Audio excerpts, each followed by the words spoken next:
everybody. Good morning. Good morning. I'm Dr. Miku Lenentine. I am going to be your host for our gathering today, and I'm very, very happy to welcome you to our second annual Hawai'i State Community Resilience Hub Virtual Forum. Quite the mouthful. And I am the coordinator for CERENE, the Center for Resilient Neighborhoods, based out of Kapi'olani Community College, and we're one of your hosts for today's event, along with the U.S. Department of Housing and Urban Development and the Hawai'i State Energy Office. And I'll introduce my colleagues here shortly in a moment, and they'll share some opening remarks. Before that, I wanted to go over just a little bit of some logistics, what to expect, and then we'll move into the rest of our forum for the day. And so we'll have opening remarks from Dr. Robert Franco. He's a professor of anthropology, director of the Office for Institutional Effectiveness at Kapi'olani Community College, and really a visionary for CERENE. And he'll share with us a little bit about neighborhood as unit of analysis and intergenerationality as our time dimension. So he'll have a couple remarks there. Next, we'll hear from Parker Kushima, who is works at the Hawai'i State Energy Office and is the head of the Wayfinders program there. And so he'll share just a little bit about the Hawai'i State Energy Office, their work, and then especially the Wayfinders program and how that all fits into community resilience hubs. And then we'll hear from Ramona Mullahey, who's the Department of Housing and Urban Development Hawai'i State Field Office Director, and she'll share just a little bit more about the context of this whole gathering, kind of set the stage for us. Next, we will hear from our featured speakers, and so I'll do a proper introduction a little bit later, but we'll be hearing today from Dr. Michael E. Huff, and from the U.S. Department of Housing and Urban Development, and along with his colleague, Dr. Jason Wilkin, and they'll share a little bit about this model of climate resilience hubs. And then after that, we'll hear from Michelle Beasley, who is our FEMA Region 9 Federal Disaster Recovery Officer, and she'll share a little bit more about community resilience hubs from a little bit different context. So just fantastic speakers lined up for us. After that's going to be mostly in the first hour, it might go a little bit into the second hour, and then we will switch gears and move into our really kind of a meet and greet talk story session with our different neighbor islands as they share about their work with community resilience. After that, we'll have a little bit more talk story, just open Q&A, as well as options for student presentations and breakout rooms. So that is the lay of the land for our virtual gathering this year. And with that, I'd like to hand it off to wonderful esteemed colleague, Dr. Robert Franco, to share a little bit about CERENE, his vision, and how Resilience Hub fits in with all that, especially at the neighborhood scale. These things since the mid-1980s.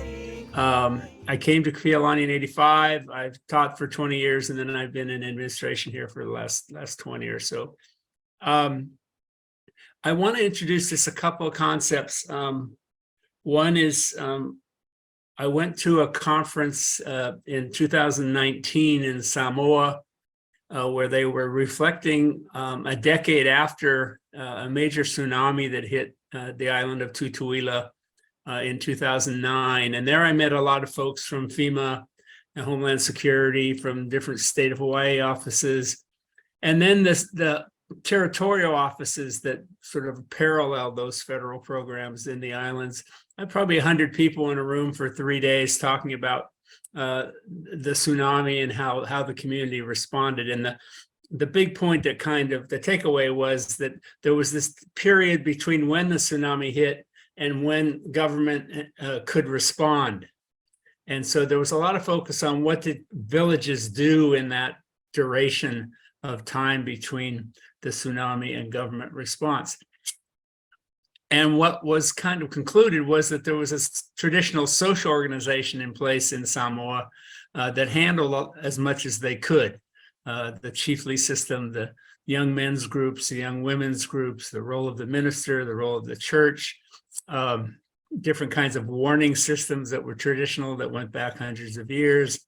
And I started thinking about Hawaii and kind of came up with the conclusion that the closest thing we had to villages in Hawaii today would be neighborhoods. And so I started thinking about neighborhood as the unit of analysis for resilience work so that neighborhoods would be better prepared for the period between when an event happened and when the government could respond. So I started thinking out about how we could work better with neighborhoods and really get into those neighborhoods. We made some connections with the neighborhood boards on Oahu, so that was a nice conceptual fit. And then we began working around the idea of identifying resilience hubs on the island of Oahu. And we've been doing that for the last 18 months or so.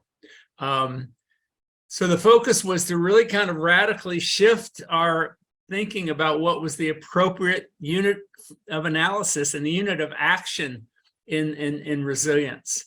And so we decided to see if we could focus in on the neighborhood, see how that fit within a sort of city and county framework, a state framework, a federal framework, and of course, a global framework. So we created the Center for Resilient Neighborhoods to kind of do that kind of work. And I think it's worked out pretty well. The Center for Resilient Neighborhoods has a very simple kind of mission, I think, and it's demonstrated here today. So I like to show people when we're demonstrating our mission, to show people that that mission is actually working or in action.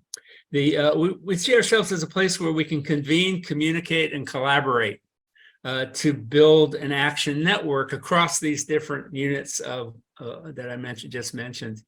So there's a geography to this work that connects different levels of society, from villages to city and county, state, and federal. And then the only other comment I wanted to make is I wanted to bring a generational perspective to this work. And our service learning program, which has been around for 30 years or so, has a focus on bridging generations. And so we've been doing a lot of work around vulnerable groups, kupuna groups in various neighborhoods, K-12, elementary school kids, thinking about generational impact and how we can make impacts across different generations. So generation is the sort of the temporal variable we're working with, and neighborhoods is the spatial variable we're working with. I will just conclude by commenting some work done by a colleague of mine, Dr. Krista Heiser, who's really focused on what climate change is doing in the minds and heads of our students at KCC and young people in general, and that we needed to have something where we could give students an opportunity to do something about climate change. And so that's the other third component of CERENE, is getting students to feel and actually do stuff that's preventing or helping us mitigate the impacts of climate change. And I've got to say, this is a really hard slog at the university because there's such a tendency just to focus on the climate research and not on sort of climate mitigation and resilience. So we, along with NDPTC, are really focusing on what young people can do and helping them learn how to do it. So students in action, generational perspective, and integrating and connecting different social units is what CERENE's about. So I'll conclude with that, and I think I'm to hand it over to Parker at this point. Parker, take it away. Thank you very much, Bob. Aloha. Good morning, everybody. My name is Parker Kushima. I'm the Outreach and Community Engagement Specialist with the Hawai'i State Energy Office and the coordinator of the Clean Energy Wayfinders Program. Just sharing a bit about what our office does in reference and relation to community resilience. So for those who aren't familiar, the Hawai'i State Energy Office overall promotes energy efficiency, renewable energy, and clean transportation to help achieve a resilient, clean energy economy, and really resilient in all aspects of the name. Bob and Miku and the CERENE team really focuses on this holistic view of resilience. And while our office does kind of focus on the energy side of things, there are really important components of resilience, and also look for opportunities to support this more kind of holistic view of resilience, so that communities have a good understanding of the resources and opportunities and support available for them.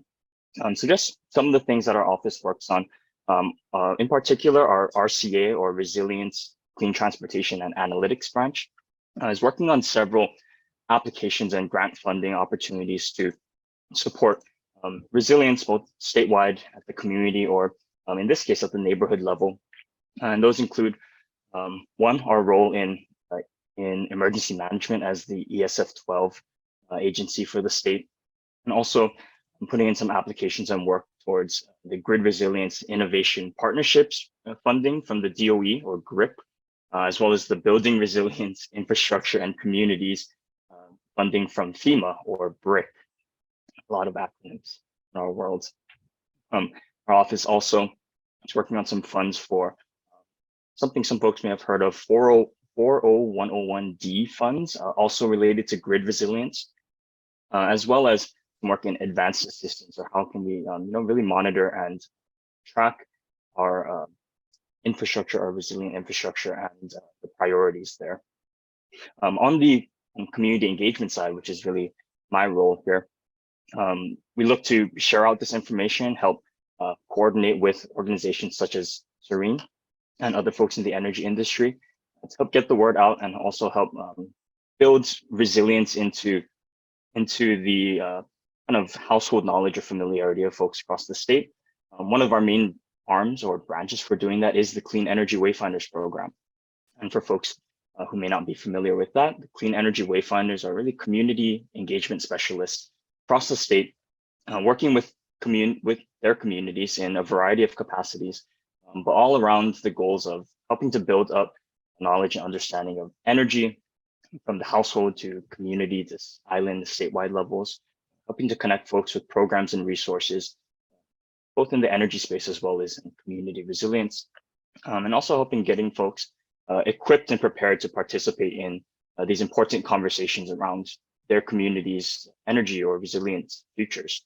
As part of that, we are helping with CERENE through their great workshops that they held throughout this past year, meeting with communities across the island of Oahu to start envisioning what community resilience hubs in their neighborhoods could look like.